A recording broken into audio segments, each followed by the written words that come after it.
এলাকার মানুষ স্বাভাবিকভাবেই চেয়ারম্যান মেম্বারদের অনেকে আগে আওয়ামী লীগের রাজনীতি করার সুবাদে তার বিরুদ্ধে মুখ খুলতে পারেন। এখনও তিনি চেয়ারম্যান মেম্বার সহ সাধারণ মানুষকে হুমকি ধামকি দিয়ে বেড়াচ্ছেন। গতকালকে সন্ধ্যায় চরবোরহানে গণ অধিকার পরিষদের এবং বিএনপির নেতাকর্মীরা গণসংযোগ করতে গেলে সেখানে ট্রলার থেকে ওঠার সময় তাদের উপরে অতর্কিত আক্রমণ করে গণ অধিকার পরিষদের কার্যালয় ভাঙচুর করে। বিষয়টি সাথে সাথেই এই দশমিনা থানার ওসি এবং পটুয়াখালী জেলার পুলিশ সুপারকে জানালে তারা পুলিশ পাঠানোর ব্যবস্থা নেয়। পুলিশ যাবে এই খবর পেয়েই তারা নিজেরা নিজেদের অফিস ভাঙচুর করে ভাঙচুরের একটি নাটক সাজায়, আপনারা দেখেছেন। এবং অত্যন্ত দুঃখের বিষয় যে তাদের নিজেদের করা একটি ভিডিও আমাদের কিছু সংবাদকর্মী ভাইয়েরা কিংবা যারা সোশ্যাল মিডিয়ায় পেজ অপারেট করেন আঞ্চলিক খবরাখবর নিয়ে, তারা কোনো ধরনের যাচাই বাছাই না করেই সেটিকে স্বতন্ত্র প্রার্থীর অফিস ভাঙচুর হয়েছে বলে আপনারা প্রচার করেছেন।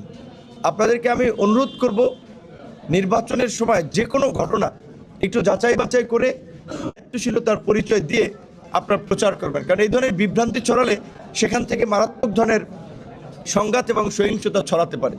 কাজেই তখন কিন্তু ভুল সংবাদ প্রচারের জন্য আপনারাও দায়ী থাকবেন।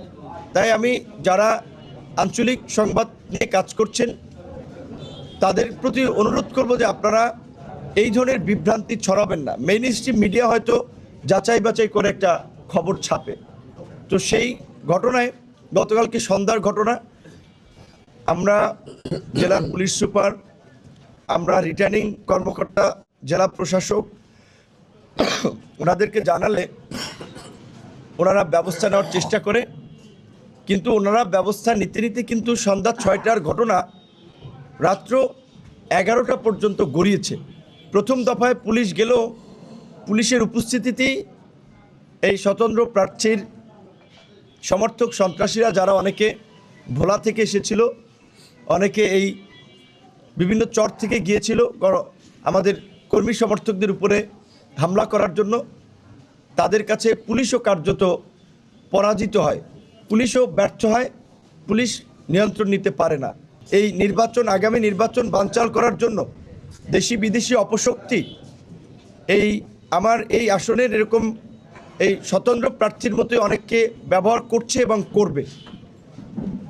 আপনারা জানেন যে বিভিন্ন বক্তব্যে তিনি ওপেনলি বলেছেন যে ভিপিনুর এখানে এমপি হলে 20 বছরেও তার অস্তিত্ব থাকবে না, তাই তিনি আমাদেরকে ঠেকানোর জন্য মরিয়া হয়ে উঠেছেন, যা তার কথাবার্তাতেও প্রকাশ পায়। মানুষের মধ্যে নির্বাচন নিয়ে একটা উৎসব থাকুক, কিন্তু এই স্বতন্ত্র প্রার্থী আমাদের কাছে যেটা মনে হচ্ছে যে দেশি বিদেশি শক্তি নির্বাচন বানচাল করার জন্য কাজ করছে, তাদের সাথে হাত মিলিয়েছে। এবং আমার মনে হয় যে তার বাসাবাড়ি রেড দিয়েও তার কালো টাকার বিষয়ে একটা অভিযান পরিচালনা করা দরকার, কারণ তিনি বিভিন্ন নেতৃবৃন্দকে পয়সা দিয়ে তার পক্ষে নামানোর চেষ্টা করছেন।